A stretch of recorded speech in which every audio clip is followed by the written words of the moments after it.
And I remember I took him down, and I was on top of him, and I went to pass his guard, and the motherfucker farted in my face. And I remember we made eye contact, and we both knew.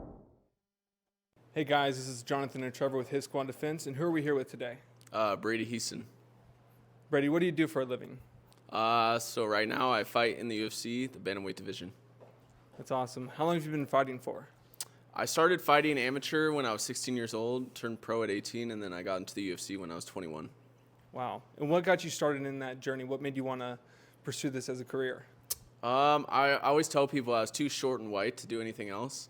And then I started grappling, doing jiu-jitsu, and I just fell in love with it, the community, and helped me get out some aggression when I was younger.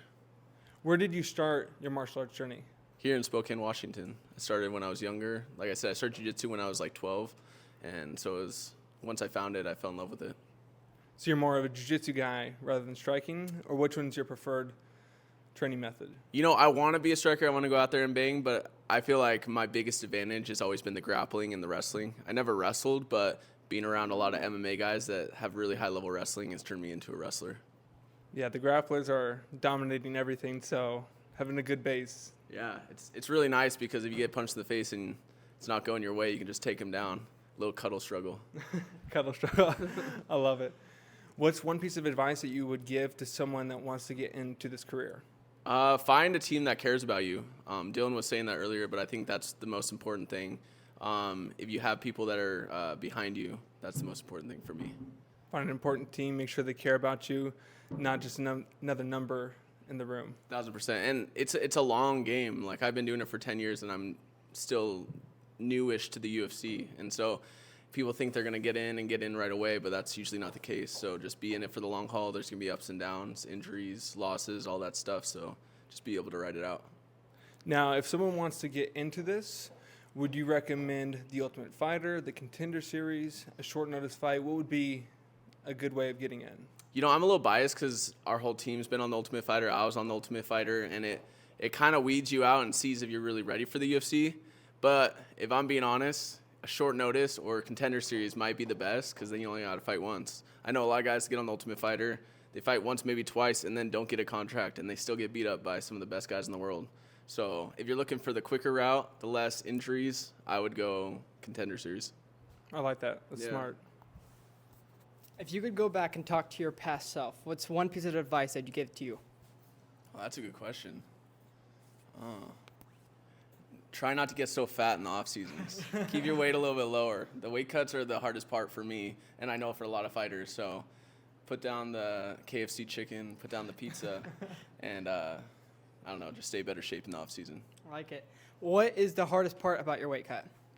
The diet. I'm a fat kid at heart. I love to eat food. And I don't really get fat in the off seasons, but I just put on muscle really easily. So just making sure that I just eat less food.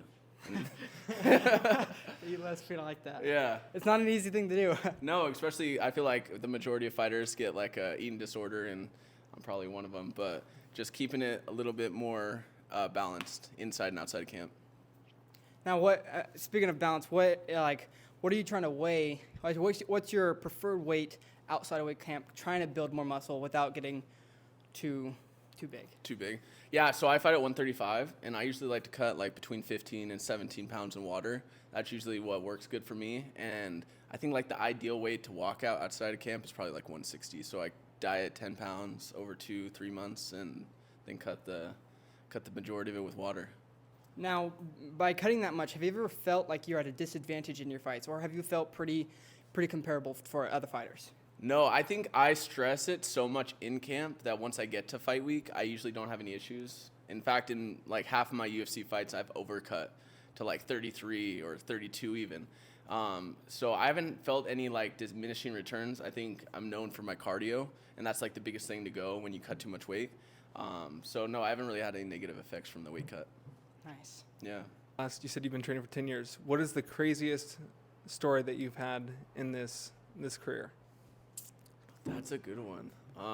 The first one that pops into my mind is like in a fight, and so that's just what I'm going to say, is in my last fight against Garrett Armfield. I remember we were going at it. It was first round. We were going back and forth, and I remember I took him down, and I was on top of him, and I went to pass his guard, and the motherfucker farted in my face. And I remember we made eye contact, and we both knew. And I've never been like more present in a fight. I feel like usually in a fight you're so focused on what's going on, and then it like literally took me out of it. And I smelled a fart. I heard a fart. I was like, this is the most wild experience I've ever had.